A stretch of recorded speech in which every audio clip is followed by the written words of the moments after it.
Mark chapter 5. And they came over unto the other side of the sea, into the country of the Gadarenes.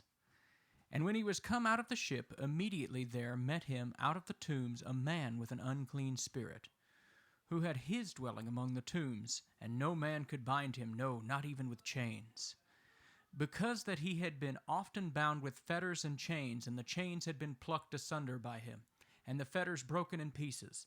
Neither could any man tame him.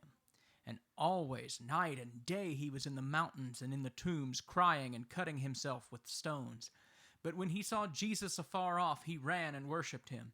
And he cried with a loud voice and said, What have I to do with thee, Jesus, thou Son of the Most High God? I adjure thee by God that thou torment me not. For he said unto him, Come out of the man, thou unclean spirit. And he asked him, What is thy name? And he answered, saying, My name is Legion, for we are many. And he besought him much that he would not send them away out of the country. Now there was nigh unto the mountains a great herd of swine feeding, and all the devils besought him, saying, Send us into the swine, that we may enter into them. And forthwith Jesus gave them leave, and the unclean spirits went out, and entered into the swine, and the herd ran violently down a steep place into the sea. They were about 2,000, and they were choked in the sea.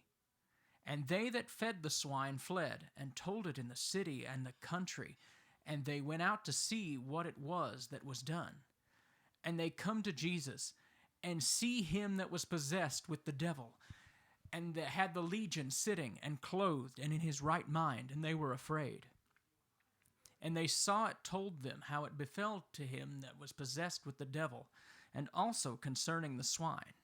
And they began to pray him to depart out of their coasts.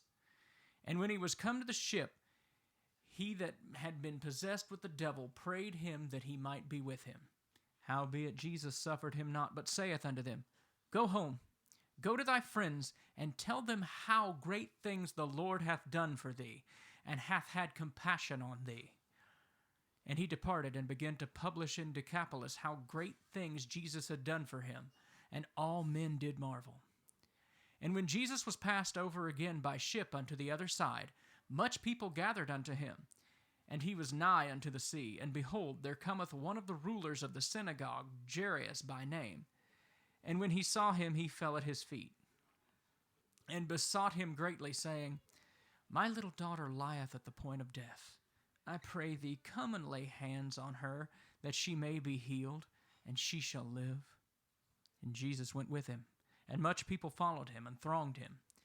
And a certain woman which had an issue of blood 12 years, and had suffered many things of many physicians, and had spent all that she had, and was nothing bettered, but rather grew worse, when she heard of Jesus, came in the press behind, and touched his garment.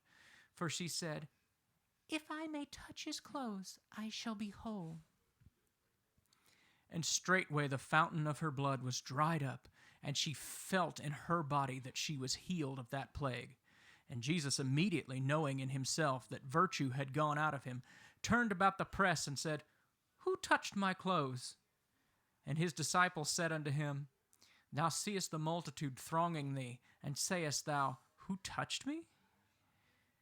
And he looked round about to see her that had done this thing. But the woman, fearing and trembling, knowing what was done in her, came and fell down before him, and told him all the truth.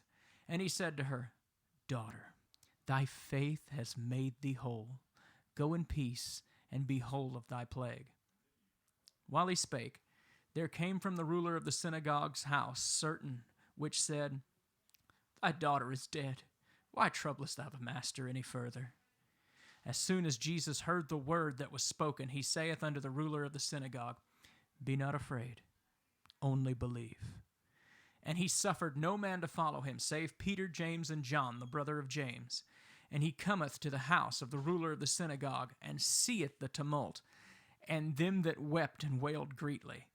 And when he was come in, he saith unto them, Why make ye this ado and weep? The damsel's not dead, but sleepeth. And they laughed him to scorn. But when he had put them all out, he taketh the father and the mother of the damsel, and them that were with him, and entereth in where the damsel was lying. And he took the damsel by the hand, and he said to her, Talitha cumi, which